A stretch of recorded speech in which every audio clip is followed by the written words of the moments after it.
Êtes-vous prêt à voyager des frontières de vos peurs aux limites de vos rêves, à rencontrer des mythes et des légendes, des diables et des anges, à vous laisser conduire sur les chemins de l'étrange? Arcanum Fabulas. Saison 4.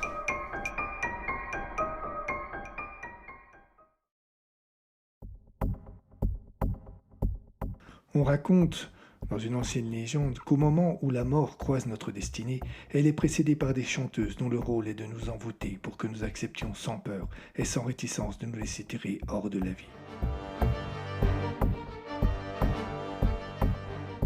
Ces chants presque magiques que nous entendons au moment fatal permettent à la mort d'approcher sans que nous la remarquions.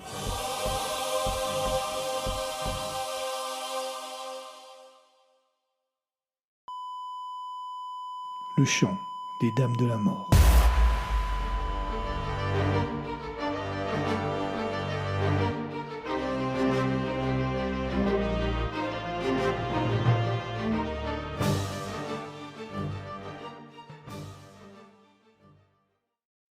Épisode 8. Le mélomane, partie 1. Un bruit soudain dans un silence de mort, cela a toujours tendance à stresser. Et si en plus la scène se déroule dans le quartier le plus malfamé d'une grande ville, et en pleine nuit, le stress devient carrément de la peur. Imaginez quelle a pu être l'angoisse de la jeune femme quand, en traversant le parc municipal, elle a entendu ce bruit de verre brisé. Son premier réflexe a été de se retourner, mais bien sûr, rien n'était visible. Alors, elle reprit son chemin, feignant l'indifférence, mais son pas s'était accéléré. Elle était grande, les cheveux bruns et courts et le visage inquiet. Son cœur battait très vite sous l'épais pull en angora bleu qu'elle s'était acheté le jour même. De plus en plus vite, à tel point qu'elle l'entendait distinctement. Et puis elle réalisa que le bruit était trop fort pour que cela puisse venir d'elle. Non, c'étaient des pas.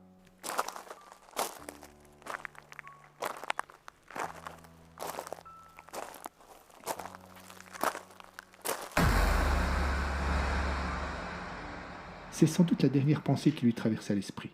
Un bras vint la saisir à l'épaule et un tesson de bouteille lui trancha la gorge. Elle s'écroula. Son assassin se tenait debout devant le cadavre. Il avait fermé les yeux et balançait ses doigts lentement, comme pour marquer le rythme d'une musique qu'elle aurait été seule à entendre.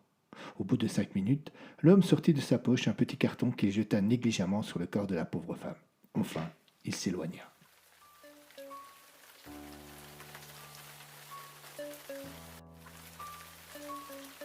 Une pluie fine se mit à tomber. Des gouttes d'eau frappaient le front de la jeune victime, glissaient lentement pareil à une larme le long de sa joue, puis finissaient cette course entre les lèvres entr'ouvertes de la morte, mais malgré ce breuvage.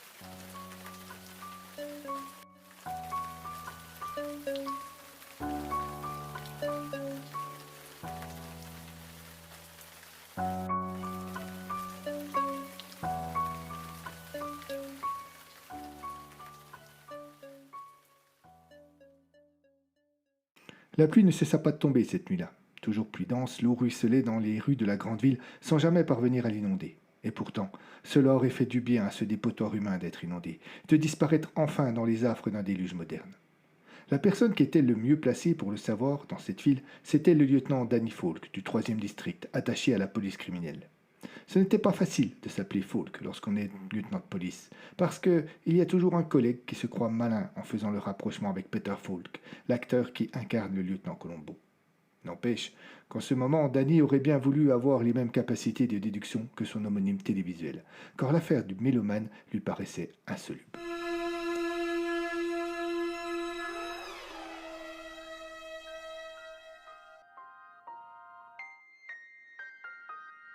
Un tueur en série qui frappait au hasard. Aucun lien entre les victimes, aucun lieu de prédilection, aucune manière bien définie de procéder et même aucune circonstance temporelle. La seule chose qui permettait de l'identifier, c'était cette petite carte qu'il laissait sur le corps de sa victime et qui, sous la forme d'une épitaphe, la remerciait pour ce moment de bonheur musical qu'elle lui avait procuré en mourant et s'excusait auprès de la famille d'avoir dû mettre fin à ses jours. 10 personnes étaient déjà mortes et l'enquête n'avait pas avancé d'un pouce.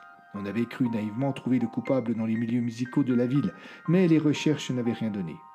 Assis à son bureau, Falk méditait à la suite à donner. C'est alors qu'on vint le prévenir qu'une nouvelle victime avait été découverte dans le parc municipal. Une jeune femme d'une trentaine d'années, égorgée. Sans grand espoir de faire avancer son enquête, Falk se rendit sur place. Le jour s'était levé, mais la pluie, elle, n'avait pas cessé, et la grisaille ambiante collait bien à la tristesse de la scène. Si cela avait été un film, il y aurait eu un Oscar à la clé.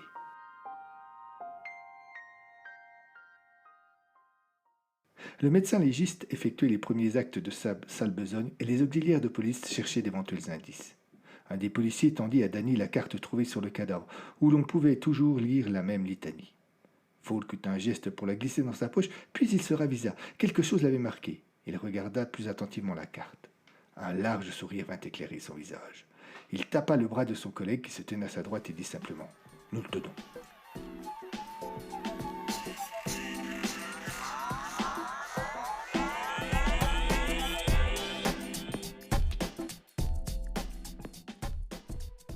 Le commissariat du 3e district n'était pas le plus luxueux de la ville, loin de là. Les couloirs et les installations électriques étaient vétustes, les bureaux ridiculement petits. C'est justement dans l'un d'eux que Falk s'apprêtait à faire sa démonstration. « Regarde, dit-il à son collègue, l'assassin a écrit un numéro de téléphone sur une feuille et cette dernière était posée sur la carte. En appuyant avec son stylo, il l'a marqué. En passant un léger coup de crayon de papier, on devrait apercevoir le numéro en question. » Effectivement, le premier indice sérieux de l'enquête se dévoila sous la hachure du crayon. Il ne fallut pas longtemps par la suite pour savoir à qui appartenait ce numéro.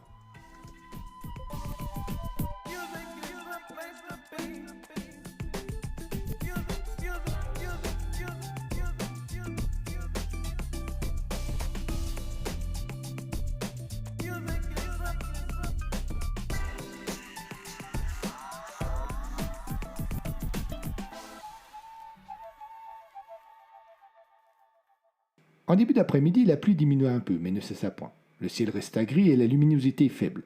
La camionnette banalisée de la police stoppa devant un immeuble assez chic dans le quartier d'Esmond, au nord de la ville. Sans doute le seul endroit civilisé de toute la région, avec ses immeubles luxueux et ses grandes propriétés inabordables. Quelques policiers en civil en descendirent et s'engouffrèrent dans la bâtisse. Ils gravirent les étages et vinrent frapper à la porte de l'appartement de George Falton, journaliste de son état et dont le numéro de téléphone avait été trouvé sur la carte de l'assassin. Il n'avait l'air de rien, les flics, comme cela. Mais en fait, sous le costume 3 pièces, il n'avait pas oublié les gilets pare-balles et à la ceinture, à peine cachée par le veston, pendait un magnum qui n'avait rien à jouer. Bien sûr, ils frappèrent à la porte, mais ils ne restèrent pas devant. Ils s'étaient mis sur le côté, arme au poing, juste au cas où. Quelques secondes s'écoulèrent, mais personne ne répondit. Alors ils frappèrent de nouveau, toujours en cherchant à se protéger au maximum. Comme l'appartement restait obstinément silencieux, ils défoncèrent la porte et jaillirent à l'intérieur, en brandissant leurs flingues. Aussitôt, une odeur nauséabonde emplit leurs narines. Il ne leur fallut que quelques secondes pour en trouver la cause. C'était le brave Georges que l'on avait éventré et dont les viscères avaient été répandus sur la moquette teintée de rouge qui dégageait ce parfum insoutenable. Falk arriva sur ses entrefaits, et là, il eut un coup de blues. Forcément, lorsqu'on vous tue le suspect numéro 1 dans une affaire qui piétine, il y a de quoi perdre en morale. Il prit tout de même le temps de fouiller l'appartement. Sur la table de nuit, il trouva un livre de Jules Verne et un prospectus de présentation du centre Harry Dumcat, fondation médicale de pathologie criminelle. Danny connaissait le lieu de réputation. Il y avait ouvert il y a quelques années à l'initiative du maire qui pensait traiter médicalement la délinquance. Harry Dumcat, éminent professeur de l'université locale, avait en effet émis une hypothèse que les plus grands crimes étaient commis par des gens malades qu'il était possible de soigner. Il avait à cette fin mis au point un traitement chimique et psychologique. Mort avant l'ouverture du centre qui portait son nom, il n'avait pas eu l'occasion de voir sa théorie mise en pratique. Mais il ne se passait pas un mois sans que les responsables municipaux vantent la réussite du projet. La cuisine impeccablement rangée et entretenue ne livra que quelques vagues informations sur les habitudes alimentaires du journaliste. Traiteur chinois et pizza, régime alimentaire banal du célibataire endurci.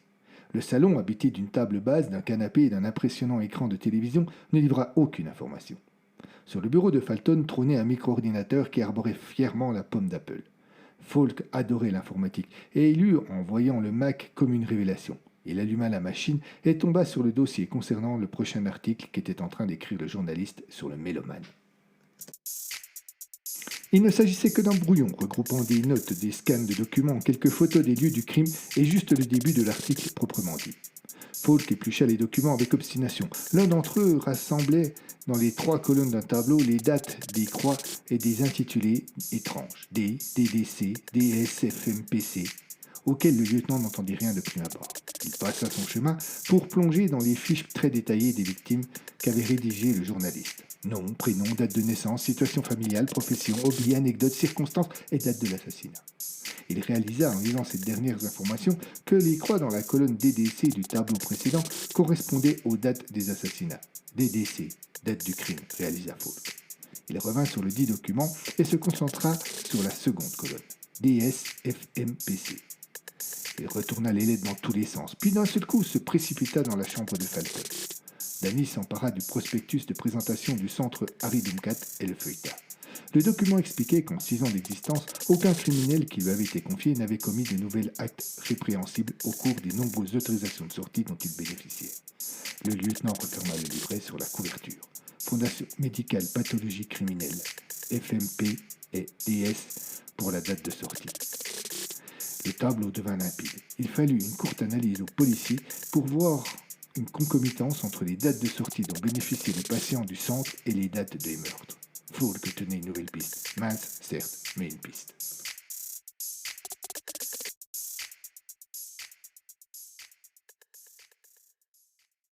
Falk ne supportait pas les longueurs administratives, mais il dut s'en accommoder et passa donc 15 jours derrière les fenêtres de son bureau à regarder tomber cette pluie incessante en attendant de recevoir l'autorisation d'aller enquêter dans le fameux centre.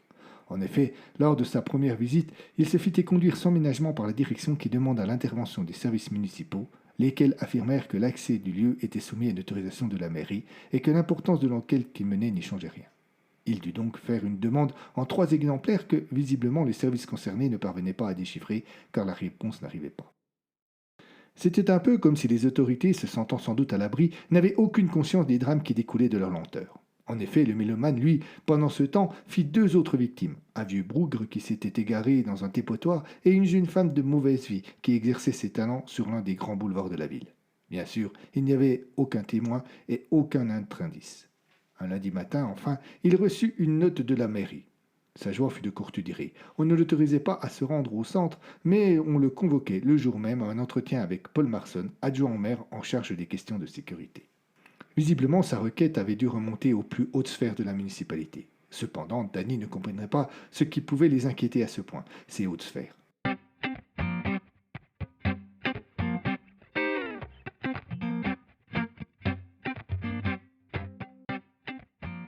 C'est armé d'un parapluie et couvert d'un impair qu'il se rendit à pied à ce rendez-vous. Les trottoirs n'étaient hantés que par quelques silhouettes semblables à la sienne qui se hâtaient de fuir le froid et l'humidité. Mais chaque fois que l'une d'elles disparaissait sous le porche ou l'entrée d'un immeuble, une autre semblait venir prendre sa place, surgissant du coin d'une rue ou d'un taxi sur le toit duquel la pluie composait une étrange mélodie. Falk les divisageait tous comme s'il pensait pouvoir reconnaître le mélomane sous les traits de l'un d'eux. Et pourtant, il arriva dans le hall de la mairie sans avoir fait aucun progrès dans son enquête. Toutes ces ombres n'avaient été que de braves citoyens qu'aucune attitude n'avait trahis. Il eut un sourire en réalisant combien cette curiosité avait été naïve et malsaine. Il chassa ses pensées de son esprit et s'approcha de l'accueil. La secrétaire qui le reçut avait un certain âge qui accentuait étonnamment son charme.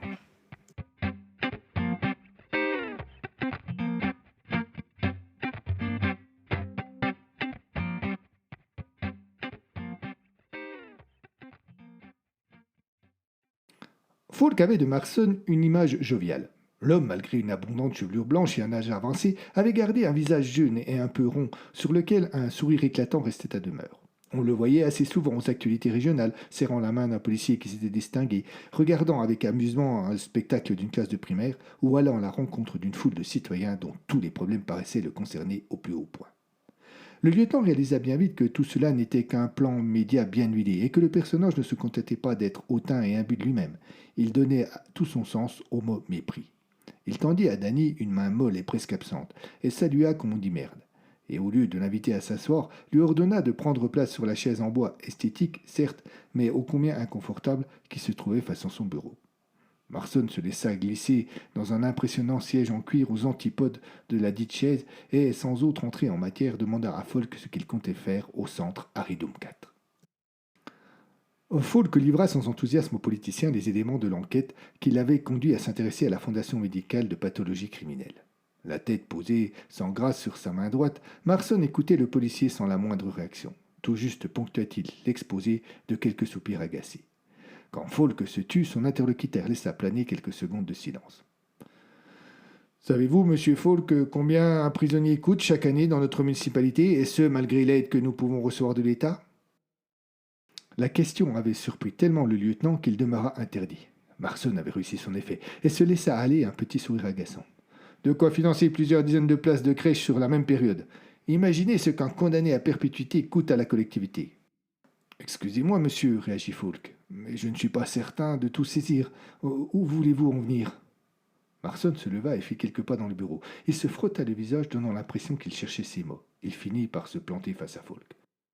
Je n'aime pas l'idée que vous alliez enquêter au centre Doomcat. Grâce aux personnes qu'elle réhabilite, la Fondation rend un service immense à la collectivité. Je n'ai pas envie que vous jetiez le discrédit dessus au nom d'une vague piste des plus incertaines. Les criminels envoyés là-bas ont tous été condamnés à de lourdes peines pour des crimes de sang. Serait-il improbable qu'ils... Je vous coupe tout de suite.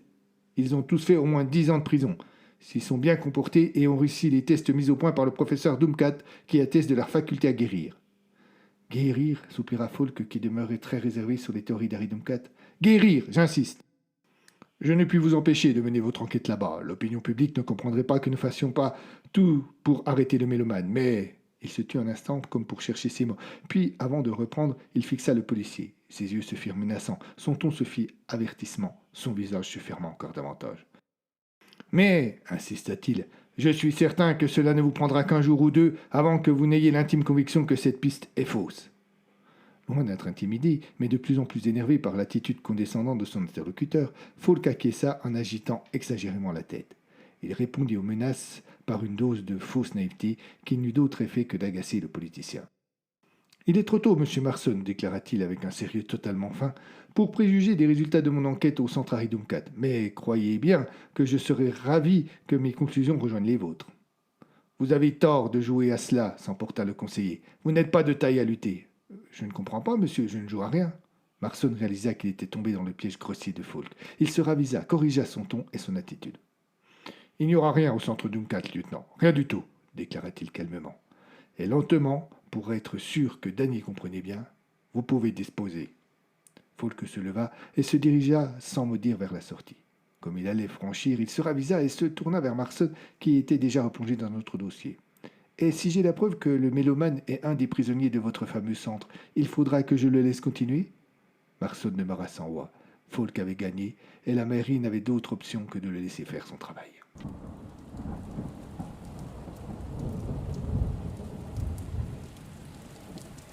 Cela faisait plusieurs semaines maintenant que la pluie tombait sans discontinuer, ou presque. En fait, depuis le soir où on avait retrouvé le cadavre de cette jeune femme dans le parc municipal.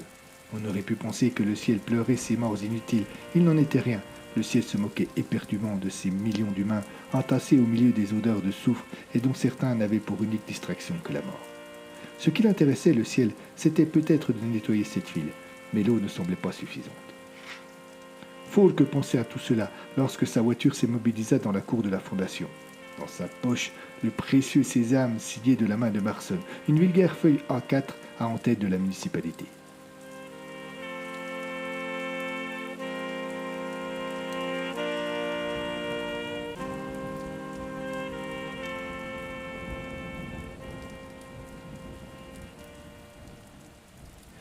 C'était une bâtisse impressionnante, cette fondation. Un gros bloc de béton armé, étrangement rectangulaire, avec des fenêtres éparses et armé de grilles inviolables qui, de prime abord, ne collaient pas bien avec la grande théorie de Doomcat.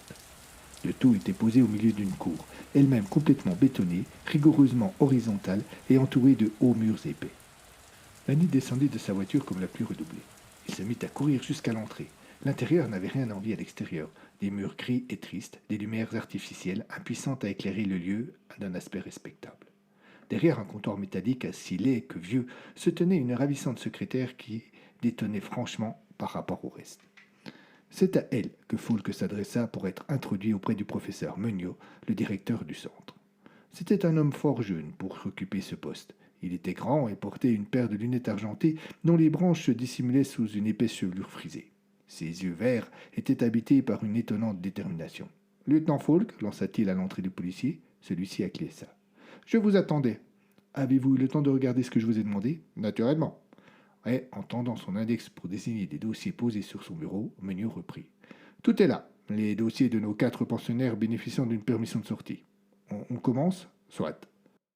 L'accueil du médecin était étonnamment chaleureux. Après les péripéties qu'il avait connues avec la municipalité, Falk s'attendait à être reçu comme un lapin au milieu d'un congrès de chasseurs. Mais il n'en fut rien. Meunier était souriant, agréable et dévoué.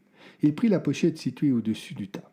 Le premier dossier est celui d'Elisa Baori, 70 ans, arrêtée il y a 10 ans pour avoir assassiné 7 jeunes filles. C'est un cas psychologique très étonnant. Elle est obsédée par la vieillesse. Elle ne la supporte pas, comme beaucoup d'entre nous.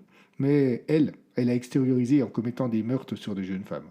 Elle détestait tout ce qui était plus jeune qu'elle. 3 de ses victimes avaient moins de 20 ans. Les 4 autres avaient 23 ans. Elle en a égorgé certaines, bu le sang d'autres. Je vous passe les détails les plus scabreux. Le deuxième patient se nomme Georges Assener. À ce nom, Falk réagit. Il connaissait bien l'affaire Assener. Il y avait participé quelques années plus tôt. Assener était un écrivain d'une grande renommée, auteur de plusieurs recueils de poésie adulés par la critique littéraire. Il était considéré comme le nouveau Rimbaud, jusqu'au jour où on s'était aperçu qu'il trouvait son inspiration dans les meurtres qu'il commettait dans sa villa cossue, à l'extérieur de la ville. Il avait écrit 5 recueils, il avait tué 5 personnes. Il les enlevait, les torturait, puis s'inspirait de ces scènes pour écrire ses poèmes. Il maintenait les malheureux en vie jusqu'à ce qu'il ait écrit la dernière ligne. Alors, il les achevait et signait son œuvre originale avec leur sang. Falk fit comprendre au professeur qu'il n'était pas nécessaire de s'étendre sur le sujet, qu'il connaissait très bien le personnage. « Eh bien, passons au troisième, dit-il. Joseph Larcher, un vétéran du Vietnam, 3 fois décoré, mais surtout 1 fois blessé, un éclat d'obus dans la tête que les chirurgiens n'ont pas pu enlever. Il serait capable de vous tuer. C'était avant qu'il ne soit soigné. Un paranoïaque de la pire espèce. Il tuait pour se défendre, mais comme il croyait que tout le monde lui en voulait, il tuait tout le monde. Il a été arrêté alors qu'il essayait de poignarder un flic d'origine asiatique en hurlant « Mort aux Viettes !» On pense que l'on peut lui attribuer une 30aine de meurtres. Mais ce n'est pas le pire, car le pire c'est Paul Luguer, dit le chirurgien. Il y a 15 ans, il a opéré sans aucune anesthésie 6 touristes dans une station balnéaire au sud du pays. Il leur ouvrait le ventre et pratiquait des ablations non létales, mais affreusement douloureux. Lorsqu'on l'a arrêté, il y en avait 3 autres enchaînés dans sa salle d'attente, et qui attendaient leur tour. C'est incroyable, laissa échapper le lieutenant. Oui, mais comprenez bien que toutes ces affaires remontent à il y a au moins 10 ans, et que depuis, ces personnes ont été soignées, et vont beaucoup mieux, sans quoi ils ne seraient pas là. Je sais, la fameuse méthode Doomcat. C'est cela, et croyez-moi, cela marche. J'ai cependant toutes les raisons de penser que l'une d'elles est le mélomane, affirma le lieutenant.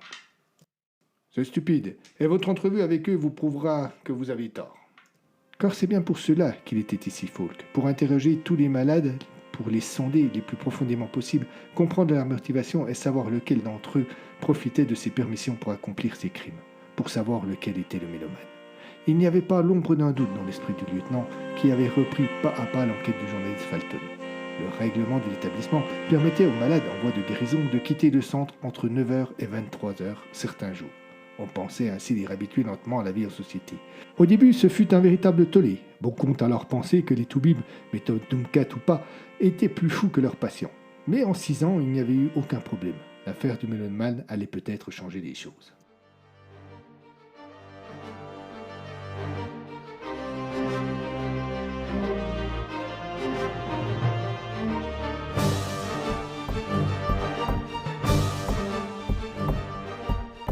À suivre.